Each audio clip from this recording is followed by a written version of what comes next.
Welcome back to another episode of the Educational AD Podcast. We couldn't do these without the incredible support of our sponsors, and we want to take a moment to say thank you to all of them. First, thanks to our great diamond sponsor, Varsity Brands, including BSN, Varsity Spirit, and Herff Jones.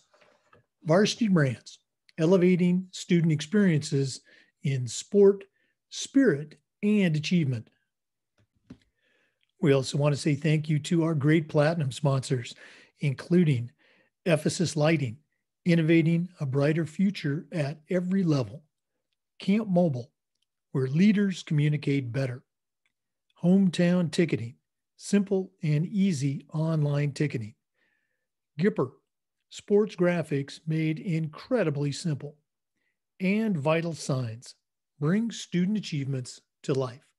Thanks to all of our great sponsors. Welcome back, everyone, to another episode of the Educational AD Podcast. Our guest today is truly a good friend, Josh Scott. Josh is a certified master athletic administrator. He's the district AD for the Springfield School District in Springfield, Missouri. He's also a longtime member with the NIAAA, where he is let's say in the final year, I guess, of being the secretary for the NIAAA Board, also very active in his state association. Josh, welcome to the podcast. Hey, thanks a lot, Jake. Really appreciate being with you. Oh, well, we've been looking forward to having this conversation for a while. As you know, the life of an AD is very busy these days. For our listeners, we're recording this on March 9th, so we're coming up on that 1-year anniversary of the C word. But Josh, we always like to let our listeners have a chance to get to know our guests. So tell us a little bit about yourself, where you grew up, where you went to school and college, and maybe how your love of sports led to this career in athletic administration. Sure. Well, I am in my 20th year in education. Went and was fortunate enough after high school in St. Louis to go to a small liberal arts college and play a little soccer and study world history, American history, and had an opportunity to teach in St. Louis area or drive 2 hours away from everybody that I knew in order to be an assistant soccer coach and an American history teacher at a high school. And so I took it and I jumped out to Rolla, and the whole first year I thought I'm going to be here a year and I'm going to head back home, get to St. Louis. And that next year, Rolla High School hired an English teacher that later became my wife. So we met my second year, and not only have I not headed back towards St. Louis, we've actually just moved as a family further west and further away from my family. So had a great tenure in Rolla, became the head soccer coach in Waynesville, which is about 30 miles down the road. And 2 hours or 2 years after starting, I give my father-in-law all of this advice. You know, the athletic administrator job came open, and I had just finished my master's, and he said, you know, you always interview for any job that you may be interested in. Even if you don't think it's the right time, you put your name in so that they know they have somebody there that has interest. And I did, and crazy, after 7 years in education, I became the athletic director at Waynesville, Missouri. And I was there for 10 years. Amazing experience. Was the athletic administrator for 7 through 12. We were a highly impacted school by the United States Army, being next to Fort Leonard Wood. So had different, I probably did more transfers than anybody else in the state of Missouri, with soldiers and their children coming in from different bases all around the country. I feel like I know the athletic directors from Fort Hood down in Texas by name, just because of how much we would correspond back and forth. And, you know, my 10th year, this district AD position came open in Springfield, Missouri. And Todd Olson, the former president of the NIAAA Board up in North Dakota, he just said, Josh, there is no right time. There's just a jump. And I did. And my wife and I, we moved our family up here. We're very, very fortunate. We were one of the last groups to go through Ethiopia. for a one visit adoption process. And he's 11 now, so 10 and a half years ago, we brought Gabe home from Ethiopia. He's 11 now, and Coach, I am back into coaching. I am a under 12 youth soccer coach right now, also while being a district AD. Wow, man of many hats, as are most ADs. It's always great to hear these stories. And again, as you know, I spent some time a long time ago, back in the 90s in Missouri. And every one of those towns, if I haven't been there myself, I'm very familiar with that. So we loved our time in Missouri. Talk a little bit about that transition from building AD to district AD. What were maybe some surprises? What were some things that, you hit the ground running and hit it out of the park? So, I mean, I think we all relate to this. When you are a building athletic administrator, the amount that your job detail goes into is ridiculous. You're the scheduler, you're the problem solver, you're the floor cleaner, the basketball putter down, the electrician sometimes, climbing into the back of scoreboards to make sure something wasn't hooked up right or doesn't go together. So leaving that day-to-day hectic environment and then coming here and trying to lead 5 distinctly different high school programs, really trying to learn that concept of fair is not always equal, and trying to be there to support the programs, what they need to put them on a level step. And I like to think that we've done a pretty good job of bringing what I would consider common building administrator roles and how you are successful in details to a district level has kind of helped to put our programs on a good footing right now. Very, very well said. I love that expression. Fair is not always equal. I guess that applies to teenagers as well as athletic directors. Yeah, absolutely. Absolutely. Josh, we also ask our ADs about their mentors. In our profession, leadership and mentoring is so important. So I'm curious, who are some of your mentors, either teachers or coaches you had growing up, or maybe people that you've worked with or worked for? Whose voice do you still hear in your head? Well, it's kind of funny. We just had a Missouri planning meeting this weekend, and I told this story. I've been very fortunate to be really active with the NIAAA, and I can pinpoint it all the way back to a phone call, actually, Jake. It was middle of Missouri. It's December. It's cold. There's sleet and snow coming down. And I called Jeff Whitney, who was in our conference. And I was going to call him and say, hey, do you think you guys will travel tonight? What are you doing? The roads are bad. And he said, I'm in San Diego. He was at the national conference. And I said, what do you mean you're in San Diego? It's December and it's during the school year. And he goes, no, I'm at the NIAAA conference.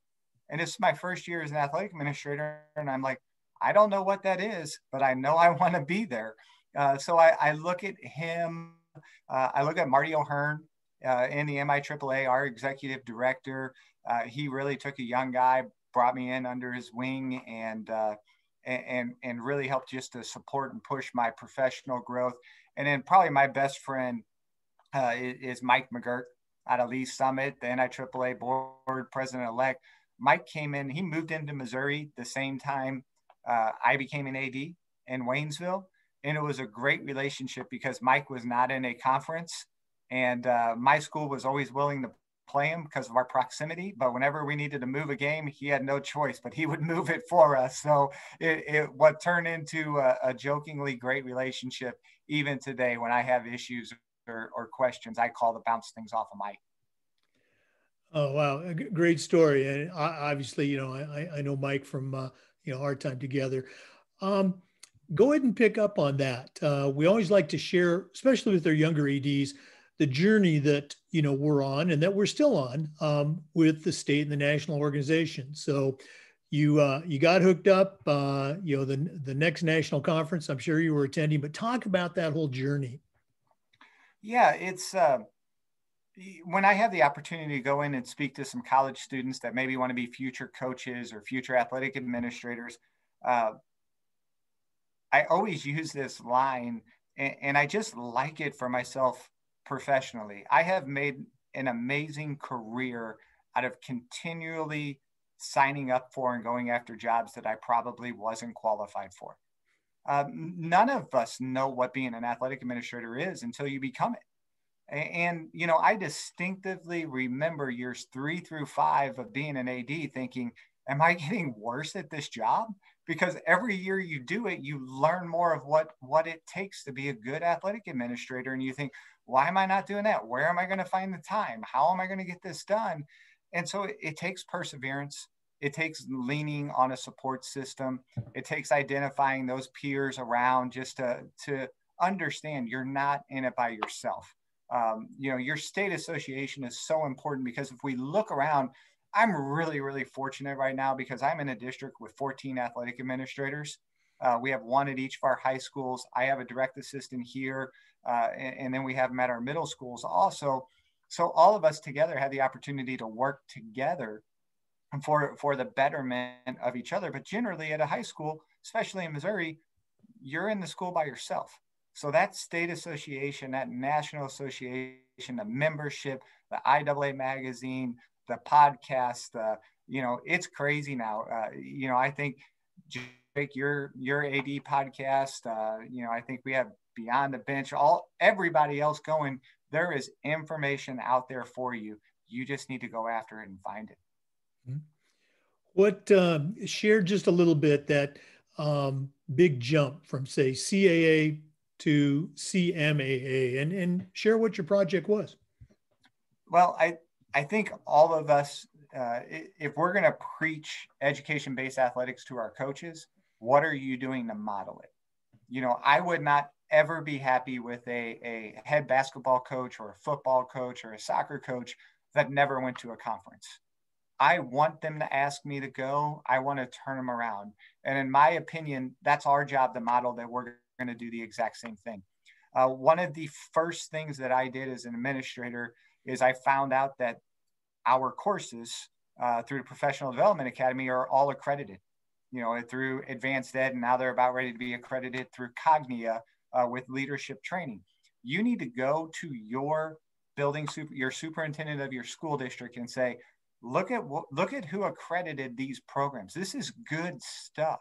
And then you need to talk about how I can take courses on legal. I can take courses on game management. I can take courses on dealing with difficult personalities, and I can improve in my area. Let me focus here, and I will cause less issues for your building principal and for you as a superintendent. And that's really what I began it with. And she was vested in. So where, you know, I didn't have to wear that hat as an assistant principal. And so she was invested in me improving professionally. And I just went after it. And it became a goal to get it done as soon as possible because I wanted to show my coaches, hey, you should go be a CIC, you know, through the NFHS Learn. I'm going to do the same thing. My project, I'm really, really proud of it. I wrote a CMAA project on creating a mentoring program, and it is actually the program that is currently in place for the NIAAA. So I pushed it through, wrote the program, established it, and now it is in action. So I'm really, really proud of it. And I do want to say my idea was like right here. And Jen Brooks at Ursuline, she's taken that program and just doing a fantastic job. I mean, and there's another connection that's come up through involvement with NIAAA, and then, you know, the podcast, and now her podcast and her organization. So no, Jen's great. Missouri is just a hotbed. You, Mike McGurk, my good friend Dixie Westcott. So we don't want to go down that hole. Let's go ahead and take that idea of your project mentoring, which was adopted by your state association, and talk about best practices. One of the things that we've tried to do with the podcast is share some best practices. So from your perspective, someone who's, seen it at the state level and very much at the national level as well, What are some things that your ADs are doing in Springfield that you can look at with equal parts pride and humility and say, we do this better than anybody else? What are some best practices out of Springfield schools? One of the things that I'm really proud of, and this may be a little bit of a controversial take on an age-old, stance that we have through athletic administration. Everybody across the country knows and has and understands the 24-hour rule, right? After a game, parents upset, we're going to have 24-hour rule. And something when we interview coaches, and I always cringe with it, that, coaches wear it like a badge and they'll say, I don't talk to parents about playing time, and that's there. And I look through and I'm like, well, parents are going to talk. Do we want them to talk in our office or on Facebook or on Twitter or on Instagram? So I have really tried to empower our coaches and empower our athletic directors to say, let's get the parents in the building. I don't care what pretense they come to you and say, I want to visit, I want to talk about this. We get them in a room, and then we have the ability to change the conversation, to talk about, our purpose. Are our kids getting competitive, honest, and loyal? Are we hurting your son or your daughter? And then more importantly, here's opportunities for your daughter to improve. So I like to feel like we've done a good job of taking that old example of word, no, no, no. And we have turned it more service oriented to come in. Our doors are open. Come have a conversation. And then we try to reshape that conversation as soon as they get in the door. Obviously I like that because it goes right along with the new course I'm part of the team authoring, partnering with parents. So it is. And you're right. It's a great example of the pendulum, swinging from that extreme. And I remember saying this myself as a coach, as an AD, hey, we don't talk about playing time, to, kind of finding out, the real root of the issue. The kids, as the kids are usually okay with whatever's happening. It's the parent that's suffering. So, giving that parent a chance to vent and be heard is 90% of it. As we mentioned, we're coming up on the 1-year anniversary of COVID shutting everything down. So what's happening right now in Missouri, in Springfield, not just with return to play, but also with return to school? Share with our listeners what the current state is in Missouri. So, as of everybody, last March, we did shut down for the spring semester. We went virtual. We opened the year up on kind of a hybrid. Kids had a choice to go fully virtual, or it was a Monday, Tuesday schedule with 3 days virtual, or a Thursday, Friday, depending upon the alphabet. And right now we are an extended hybrid version. So we are in-person learning Monday, Tuesday, Thursday, Friday, and Wednesday is a virtual learning day. So we're learning 5 days, but it's a little bit of a hybrid model, and our numbers look good. Our vaccinations are going up across Missouri. We're really, really excited. And I believe that there is going to be a push for the end of this school year to get back to 5 days in person is our goal. How have things been progressing athletically for you? Athletically, we've been really, really fortunate. Our executive director of the state association, Dr. Erhan, is also the president of the NFHS board. And Dr. Erhan has led us tremendously. I mean, one of the things, Coach, that we have learned is that right now, that mental health of our kids is plummeting nationally. You think of all the stories of the kids that the only thing that they have positive in their life is that school experience and that school activity. Those kids without that opportunity are hurting right now. And we've been committed in Missouri to have sports where we can, following local policies. We have held all of the traditional fall championships. We're en route. We're in the middle of wrestling right now, and we're in postseason for basketball as we speak, and track has started. So we are on track. And one of the things I love about our state association, they even added an alternative fall season for the schools that could not participate in traditional fall because of rules or regulations with COVID. Wow, what a great opportunity for those schools. Yeah. Whereas everyone lost sports last spring, there were, even here in Florida, we had schools that got a very, very late start. So, what a great option. Josh, another question that we've been asking the athletic directors revolves around this idea of social awareness, social justice, if you will. And my question is this, what are some things that we can do as athletic administrators? What are some things that we can do better to serve our students, our families, our programs in this area of social awareness? Yeah, what a great question. I mean, we have been hitting on this the last 2 years with our athletic administrators and talking about it with our coaches. I think we need to be really, really careful with our team Twitter pages, Instagram pages. We need to make sure that if we are going to be determined to highlight some holidays, that we highlight all the holidays.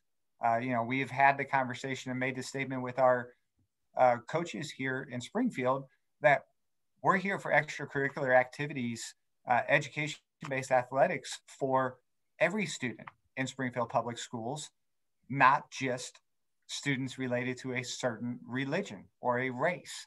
I think another item that we have to understand is that more than likely, a Black man will have a different experience than me as an athletic administrator.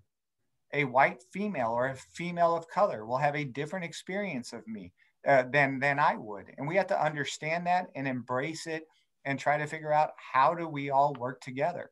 Our kids, our hiring practices, are we looking to hire coaches that mirror our under-resourced or underprivileged kids? What are we doing in an effort to try and meet needs of those student athletes in our program? So there is so much information out right now. I know a great resource is through teachingtolerance.com is an unbelievable website to go to and look through. So there's a ton of opportunities for there, but we don't get there without discussion and an introspective look. Oh, absolutely. Have you had any, say student leaders or coaches, show a desire to, get that discussion going? Yeah, I'm really proud of our school district here in Springfield, Missouri. We have been doing some equity training the last 2 years. I was actually fortunate enough to be one of our equity trainers for this year's training. And we have coaches that are members of those teams. And, we definitely do. And a really, really awesome event that we had 2 years ago. It was Dr. King Day. So it's a Monday. It's in January. It's cold. We don't have school. And a big push of mine was let's do something for Dr. King Day. So I just sent out a note to all of our coaches of sports throughout our 5 high schools and said, hey, come join me. We're going to take part in the march with the NAACP for Dr. King's holiday. Come on up.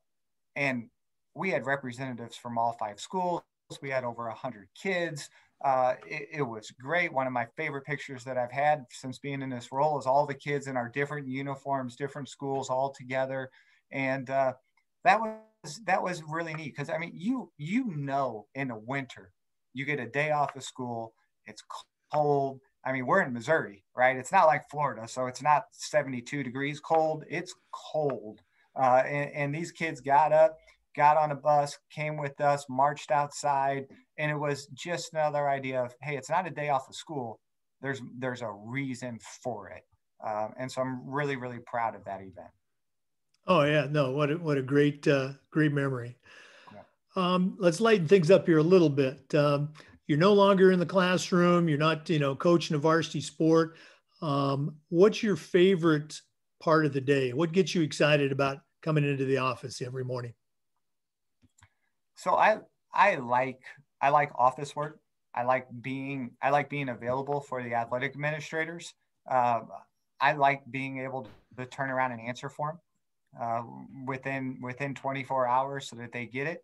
But probably the biggest thing that I get is we are lucky enough to host the Bass Pro Tournament of Champions basketball tournament. And it is the #1 attended high school basketball tournament in the country. And the ability to speak to coaches of these elite programs across the United States is definitely something that I never thought that I would be doing. Wow, that is sounds like a very cool experience. Okay? Yes. Josh, it's been great catching up with you. I know we get to see each other every year at nationals and sometimes those events in between, but we're not done yet. We always like to wrap up with what we call the athletic director's toolbox. And right now I'm going to task you with sending out a brand new athletic director on their very first job, but I'm only going to let you put 3 things in their toolbox. What 3 items are going to go in Josh Scott's athletic director toolbox? Okay. So the first thing I'm going to put in there is just a real phone without a texting option. Okay. One of the things that I believe we all need to be better at is building those personal connections and those personal relationships. Don't text everyone every time you have a question. Don't text people with a problem. Don't text people to say you're upset about what happened last night's game. Pick up the phone and call people. So it would definitely be some sort of a rotary phone or an old school Army backpack cell phone. One of the big suckers that you can't text with. Number 2, I would probably put some sort of a calendar to schedule nights off with your family. We all will work way too much. My son, his birthday is the 29th of September. My wife's is the 1st of October. It's football season. The amount of birthdays that we did not celebrate on their birthday, it's okay. They still know you love them. Just schedule it and say, we're going to go out Saturday night for birthdays, schedule it and make it an absolutely important night. Number 3, I'm going to have a column and I'm going to list the coaches' sports for their school. And I'm going to have one list, which is going to say education-based sports or activities. And the other list is going to say major sports. And I'm going to list everything in their school under the education-based activity. You won't ever hear me say major sport. When you start referring to football, basketball, others as, your revenue sports as your major sports, you are cutting your own legs out from under you, because for that 16-year-old kid or that cross-country coach or track coach or tennis or golf, their major sport is their sport, especially while they're in it. So don't make that mistake when you come in. I love them all. I particularly like the last one. Again, our philosophy has always been, if they're wearing that name across their uniform, hey, yeah, they're major, they're big time, and yeah, we're going to treat them as such. They're absolutely representing our entire program. Okay? Yeah. Great stuff. Josh Scott, thanks so much for being on. If one of our listeners wanted to reach out and pick your brain a little bit, what's the best way for them to get a hold of you? Email is jescott@spsmail.org, or you can call me on my cell phone. My numbers are in the NIAAA portal. Become a member, look it up. You can find it, get those benefits, but 417-413-9823. Give me a call. Absolutely. Check out the NIAAA portal. Josh Scott, thanks again. To our listeners, remember the Zoom recordings of these interviews are also being uploaded to the FIAAA YouTube channel. And thanks for listening. Come back again next time for another episode of the Educational AD.